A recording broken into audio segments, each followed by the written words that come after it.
Hola, hola. Sean bienvenidos una vez más a Sinfonía Oculta de la Existencia, un programa que tiene la intención de compartir temas de conciencia, temas quizás un poquito de metafísica, de religiones comparadas o de temas un poco más misteriosos, quizás un poco de neurociencia, en fin, toda aquella información y todas aquellas reflexiones que nos lleven un poquito más cerca de la conciencia y para tener una vida más consciente, valga la redundancia, y una vida más profunda, más conectada con lo que somos en esencia. Quería partir dándoles las gracias a todos quienes nos están sintonizando, comentarles que la sintonía que estamos teniendo en Radio con Conciencia, que es donde pueden escuchar aquí este programa, es cada vez mayor, cosa que me alegra muchísimo.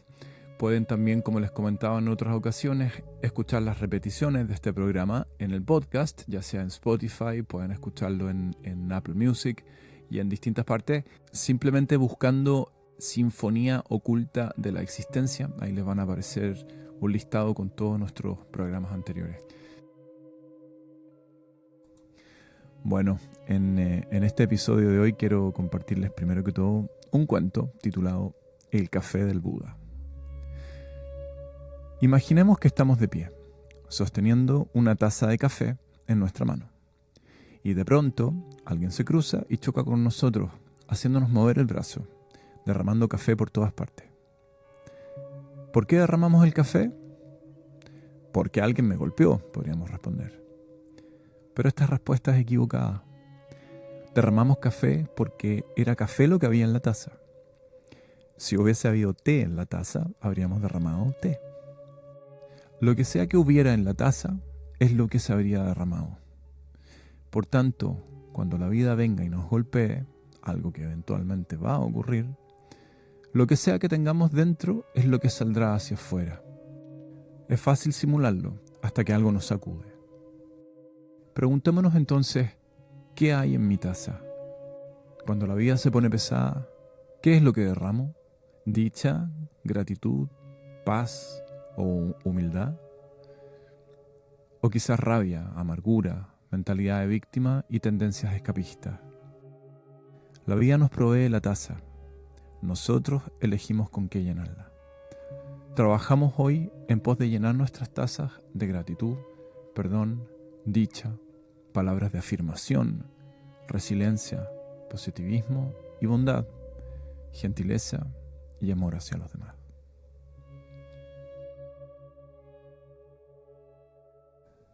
Bienvenidos de vuelta a Sinfonía Oculta de la Existencia. Hoy día queríamos compartirle una reflexión que hemos denominado 10 creencias falsas del camino espiritual. Ya no es novedad que estamos viviendo tiempos complejos. El individualismo, el materialismo y la desconfianza entre los seres humanos nos están llevando a deformaciones humanas como nunca antes las habíamos visto. Esto es en gran parte consecuencia de la desconexión con nuestro aspecto más profundo, que nos conecta justamente con el propósito mayor de la vida. Nietzsche decía que Dios está muerto. Matamos a Dios. Y al hacer esto, hemos quedado en penumbra frente al abismo de nuestra propia inmensidad, solos, enfrentándonos a uno de nuestros principales enemigos, el miedo y nuestra propia sombra. Hoy, cuando ya el abismo pareciera hacerse cada vez mayor, son muchos los que ven una salida a toda esta oscuridad en los caminos espirituales, buscando así un refugio a la tormenta de sinsentido en que se ha convertido muchas veces nuestra vida. Pero estos caminos son de poca ayuda si primero no somos capaces de ir dejando atrás este enemigo mortal en nuestra existencia, llamada miedo. Cuando comenzamos nuestro viaje por los caminos del espíritu, primero tendemos a buscar la perfección en nuestras vidas. Es decir, tratamos de mejorar nuestro carácter, nuestras costumbres, nuestras ideas, la alimentación, incluso hasta la vida social. Hacemos todo tipo de sacrificios. Todo esto con la idea de alcanzar algún tipo de felicidad o plenitud o incluso hasta iluminación. Sin embargo, muchas veces este estado de éxtasis o plenitud que anhelamos sencillamente no llega y se produce el primer choque, la decepción. ¿Por qué no soy feliz si he seguido la receta al pie de la letra. ¿Ah? No es justo. Bueno, esta decepción puede llevarnos incluso a terminar rechazando la disciplina espiritual que habíamos comenzado a desarrollar. O en el peor de los casos, puede desmoralizarnos al punto de pensar de que Dios se olvidó de mí. Es aquí donde debemos entender que los errores no existen, primero que todo. Simplemente estamos pasando por un proceso de aprendizaje muy necesario. Todo es un asunto de conciencia que debe expandirse a partir de las vivencias que nosotros mismos vamos invocando, independiente de que nuestro juicio quizás las pueda considerar buenas o malas. Podríamos decir que el universo funciona como un gran computador. Hay que conocer el lenguaje, seguir ciertos procedimientos y presionar las teclas indicadas para así obtener aquello que buscamos. Cuando no hacemos esto, la computadora universal, por decir así, se detiene y espera silenciosamente la señal, la instrucción correcta.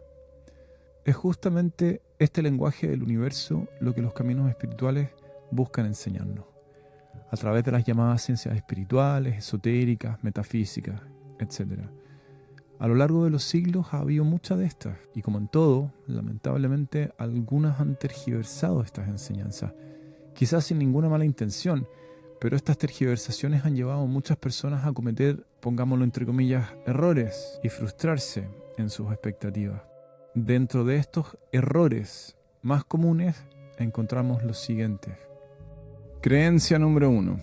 Envolverse en una burbuja de protección, o en una luz, o en un color, o pedirle a los ángeles, o cualquier otra forma que nos proteja de los peligros que existen afuera. Bueno, este tipo de prácticas lo único que fomenta es la idea de que existe algo externo que tiene más poder que nosotros. Nuestra mente es la que nos hace percibir que hay algo allá afuera que puede, por ejemplo, lastimarnos o hacernos daño. Las enseñanzas espirituales nos dicen, por su parte, que todo es Dios. Por lo tanto, nada puede hacernos daño. Es aquí donde tenemos que darnos cuenta de que seguimos viviendo desde el miedo. Y el miedo es una manera de negar la divinidad que se nos enseña que justamente está en nosotros. Lo que realmente tenemos que hacer es conectar y desarrollar la confianza. Los hebreos antiguos hablaban de emuná, una fuerza interior que nos da la fe auténtica, una confianza total de que todo lo que se nos presenta siempre es para mejor. Tenían también una expresión, Gam Tzule Tová, que en hebreo quiere decir también esto es para bien. De aquí, por ejemplo, viene la sabiduría popular de que todo pasa por algo. Por tanto, deberíamos profundizar en ejercicios de confianza. Podríamos reflexionar, por ejemplo, en que soy un ser creado por Dios y vivo en el mundo que Dios ha creado, donde todo ha sido creado desde el amor. Vaya donde vaya, siempre estoy a salvo porque estoy en Dios. En síntesis, el ejercicio mental o la meditación deberá buscar aquello que nos conecte con la naturaleza divina de la vida, no con el aparente peligro que pudiera percibir nuestro ego. Hay frases álmicas, por ejemplo, de conciencia, como soy un ser libre y soberano, mi alma es una manifestación de la luz divina, y así. También muchas personas creen que repitiendo ciertas afirmaciones pueden transformar su situación personal. Esto también es un error. No son los pensamientos lo que determinan nuestra realidad, sino nuestras creencias. ¿Cuál es la diferencia? Bueno, yo puedo repetir 1000 veces que no tengo miedo, pero si lo sigo sintiendo es porque aún no he conectado con esta emuná, con esta confianza. Por ejemplo, si tenemos miedo y nos ponemos a rezar, lo que verdaderamente puede sacarnos de este miedo no es la repetición de la oración, sino que esta oración vaya calmando la mente en pánico, logrando luego que conecte con el corazón y luego con el alma. Y así lograr efectivamente la aparición de esta fuerza interior, de esta emuná, donde ya todo es calma. Comprendemos entonces que los únicos pensamientos que verdaderamente se manifiestan son los que hemos interiorizado y tomado como nuestra verdad, desde el corazón, no desde la mente. Dicho de otra manera, lo que se manifiesta en el mundo externo es aquello que sentimos internamente que es así. Por eso, por ejemplo, libros como El Secreto no funcionan, porque mucha gente decían, decreto $1.000.000, decreto $1.000.000, decreto $1.000.000. Pero lo que realmente estaban sintiendo en su interior, ¿qué era? Tengo miedo a la pobreza, tengo miedo al no tener plata, tengo miedo a mis deudas, tengo miedo. Ahora bien, las así llamadas afirmaciones sí pueden servir, por ejemplo, para implantar una creencia nueva en nuestra mente subconsciente. La repetición de estas afirmaciones sí tendría algún grado de utilidad, pero no es sino hasta que le agregamos la emoción, la sensación de certeza del corazón que acompaña y completa esta idea, que realmente la interiorizaremos como una verdad dentro de nosotros. La repetición de palabras carentes de emoción no sirve de nada. Por lo tanto, si yo repito, vaya donde vaya, estoy siempre a salvo, pero no me siento realmente seguro, no me va a servir de nada. Lo mismo ocurre para aquellas personas que hacen todo tipo de invocaciones o rituales, protegerse con armaduras y una serie de cosas como para salir de su casa, por ejemplo, donde se envuelven en todo tipo de colores, huevos y qué sé yo. Si lo hacen desde el miedo, lo único que están emitiéndole al universo es: tengo miedo, no confío, haz tú el trabajo por mí. Profundizando este ejemplo, la ciencia ha visto que la mente humana es capaz de producir un promedio de 60.000 pensamientos diarios. Y la mayoría de estos pensamientos suelen ser negativos, sobre todo para quienes aún viven inmersos en redes sociales y medios masivos de comunicación. Estos medios, o algunos les dicen los miedos de comunicación, lo que buscan insistentemente es instaurar una sensación de desconfianza y de miedo a través de la incesante repetición de noticias negativas, agresivas, inseguridad, desastre, criminalidad, y van penetrando primero desde el condicionamiento de la mente hasta terminar por penetrar el corazón, sumiéndolo en la sensación de inseguridad, de incerteza, de desconfianza y así. Vemos entonces cómo estos medios conocen perfectamente lo que estamos aquí hablando, que la repetición funciona solamente cuando logra instaurar la emoción en el corazón, en este caso, el miedo. Por lo tanto, es necesario seleccionar ejercicios mentales conectivos, como meditaciones o visualizaciones que fomenten nuestros vínculos reales con la paz, con la armonía, con la prosperidad. Así podremos conectar realmente con el amor de la confianza de Dios y no con el miedo. Y será esto lo que realmente determinará nuestras experiencias de vida. La segunda de nuestras creencias falsas de los caminos espirituales es enviarle luz a otros para que mejoren. Bueno, primero que todo, ¿qué es luz? Podríamos señalar que la luz es aquello que ilumina, es decir, que hace que yo pueda ver algo, que pueda finalmente percibirlo, cobrar conciencia a ello. Por tanto, la luz es sinónimo de conciencia. Luego, iluminar, por consecuencia, es compartir o generar conciencia.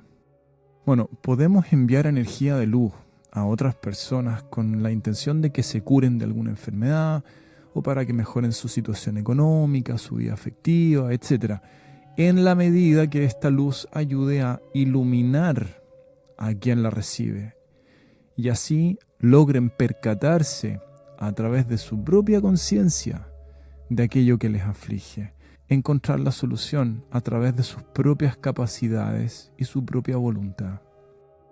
Sin embargo, hoy vemos que la mayoría de los ejercicios que se proponen para asistir con luz, que se han hecho populares a través de un sinfín de así llamados gurúes, chamanes, guías, maestros, etc., se parecen más a una forma de manipulación que a una verdadera ayuda espiritual. Lo primero y principal es que si se va a ayudar a otro, hay que asegurarse de que la persona lo pida y lo necesite. Si esto no se da, tendremos entonces que mirarnos al espejo y trabajar lo que estamos percibiendo nosotros, porque puede que el problema que vemos en el otro en realidad está más bien en nosotros, en algo personal que estemos viviendo nosotros debido a este otro, y no que el otro esté realmente sufriendo. Por otra parte, si la persona a quien queremos ayudar está inaccesible o está inconsciente, primero tendremos que pedirle permiso a su alma y recibir algún tipo de confirmación antes de proceder. Desde afuera, nunca sabemos realmente lo importante que puede ser para una persona la situación que está atravesando en un determinado momento. Desde nuestra vereda, quizás percibamos esta situación como algo terrible, doloroso, injusto o innecesario. Pero esta interpretación nuestra nunca será necesariamente la correcta ni va a estar completa. Es de vital importancia comprender que la mayoría de los problemas o enfermedades que todos vivimos son solo momentos de prueba por los que estamos atravesando, que son necesarios e incluso muy útiles para lo que se llama el despertar de la conciencia. Así, eso que llamamos enviar luz a una persona podría incluso hasta acelerar o entorpecer su ritmo personal. Este tipo de intervención nuestra es entonces innecesaria y la mayoría de las veces no es más que un deseo egoísta de que la persona resuelva rápidamente su problema, porque somos nosotros quienes no podemos soportarlo, porque a nosotros nos despierta angustia o dolor. En lo personal, me acuerdo que una vez se me acercó un amigo íntimo y me dijo que estaba muy preocupado por mi situación. Yo le respondí que su preocupación no me ayudaba, que si realmente quería hacer algo bueno por mí, tenía que confiar en mí y saber que mi propio guía interior, en el momento adecuado, me revelaría todo lo que yo necesitaba hacer. Entonces, en vez de enviarle luz a otros cada vez que veamos una situación difícil, comencemos por enviarnos luz a nosotros mismos, para que nuestro guía interior nos haga ver la verdad que está operando en dicha situación. Proseguimos ahora con nuestra tercera falsa creencia de los caminos espirituales, que vendría a ser el creer que vamos hacia Dios, que evolucionamos espiritualmente. Y no vamos hacia Dios, ya estamos en Dios. Todo lo que nos rodea forma parte de lo que se conoce como el gran cuerpo universal de Dios. Nos vamos evolucionando espiritualmente. ¿Y por qué digo esto? Porque nuestro espíritu es perfecto y es completo. No puede ni tiene que evolucionar. Quizás esto puede ser un problema más bien de semántica, pero esto de evolución espiritual en realidad no existe. Seguramente lo que alguno habrá querido decir con esto es el despertar de la conciencia a la perfección del espíritu. Y cuanto más rápido despertamos a esa conciencia, más plenos y felices vamos viviendo.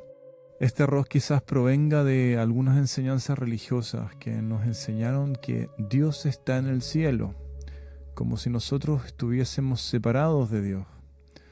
Bueno, aunque les parezca extraño, nosotros y el cielo ya somos una sola unidad, solo debemos aprender a reconocerlo y vivenciarlo. En eso consiste realmente nuestra evolución de conciencia o despertar espiritual. Pero ojo, evolución de conciencia, despertar espiritual. No hay una evolución espiritual.